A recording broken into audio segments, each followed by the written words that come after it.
দুর্গাপুরের অন্যতম সেরা অগ্রণী সাংস্কৃতিক পরিষদের খুঁটি পুজো সম্পন্ন হল রবিবার। এই নিয়ে দ্বিতীয়বার পুজো হতে চলেছে বেনাচিতি হাই স্কুল প্রাঙ্গণে। এবারের থিম রাজস্থানের হাওয়া মহল। প্রায় ২৬ লাখ টাকা বাজেটের এই পুজো এবার যথেষ্ট নজর কাড়বে বলে আশাবাদী উদ্যোক্তারা। খুঁটি পুজোয় অংশ নেন রাজ্যের পঞ্চায়েত ও গ্রামোন্নয়ন মন্ত্রী প্রদীপ মজুমদার, প্রাক্তন পুরপিতা ও পুরমাতা সহ বিশিষ্টজনেরা। অন্যতম সেরা দুর্গাপুজো তার খুঁটি পুজো হলো, কি শুভেচ্ছা জানাবেন? খুব ভালো উদ্যোগ, কারণ এই আমাদের প্রাণের প্রিয় এবং আজকে পৃথিবী বিখ্যাত শারদীয় উৎসবের সূচনা হলো। একটা বড় পুজো, দুর্গাপুরের ঐতিহ্যবাহী দুর্গার শারদীয় উৎসবের ভেতরে অনেকটা অংশ জুড়ে আছে অগ্রণী সাংস্কৃতিক পরিষদ। তাদের পুজোর খুঁটি পুজো আজকে সমাপন হলো। এই দিয়েই শারদীয় উৎসবের যে প্রাণোচ্ছল যে উৎসব, যা আমরা সকলকে নিয়ে কোনো রকম জাতি, ধর্ম, বর্ণ, ভাষা, শ্রেণী, বয়স কোনো কিছু বিভেদ মানি না, উৎসবে সকলে আমরা মুখরিত হই। আর অত্যন্ত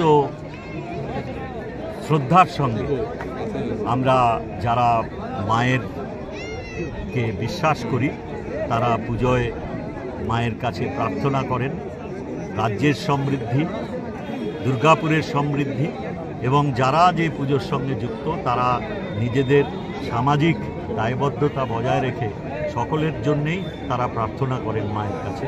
কিন্তু সব থেকে ছাপিয়ে ওঠে আমাদের এই শারদীয় উৎসব, যা আজকে মাননীয় মুখ্যমন্ত্রী মমতা বন্দ্যোপাধ্যায়ের প্রচেষ্টায় বিশ্ববিখ্যাত হয়েছে।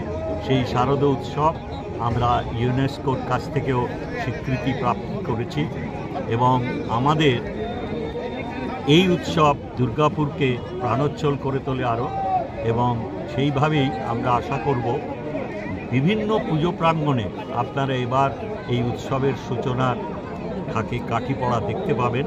এবং সকলেরই একটাই ব্রত যে আমরা যাতে সবাই মিলে দুর্গাপুরবাসী তথা রাজ্যবাসী সবাই যেন আনন্দের সঙ্গে আমরা এই উৎসবের নিজেরা অংশগ্রহণ করি এবং সকলকে নিয়ে প্রথাগতভাবে আমাদের সংস্কৃতি এবং একটু সংস্কৃতি ভালো হয় নাকি বলে দেবো?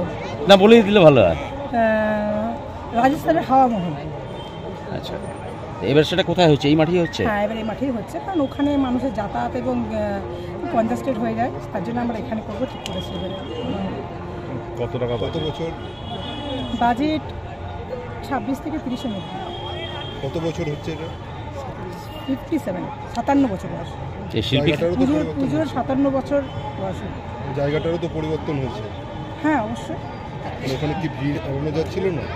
হ্যাঁ, ভিড় এড়ানো যায়, আমাদের সেরকমই হয়, কিন্তু যত দিন যাচ্ছে দুর্গাপুরে আরও অনেক জনবসতি বেড়েছে এবং মানুষের ঢল অনেক বেশি আসে, আর এইদিকে যাতায়াতের এটা খুব সহজ, তার জন্যেই। কতটা আশাবাদী জেলার পুজো মণ্ডপগুলির মধ্যে কি অন্যতম জায়গা করে নেবে? অবশ্যই দুর্গাপুরের সমস্ত পুজো মণ্ডপই খুব ভালো হয়, তার মধ্যে অগ্রণী সাংস্কৃতিক পরিষদ অবশ্যই 1 নম্বরে আমরা করার চেষ্টা করব, এবং যতটা পরিষেবা দিক থেকে পুজো মণ্ডপ দিক থেকে সব দিক থেকে নিশ্চয়ই ভালো করার চেষ্টা করবো। আপনার নাম? সোনা চ্যাটার্জি।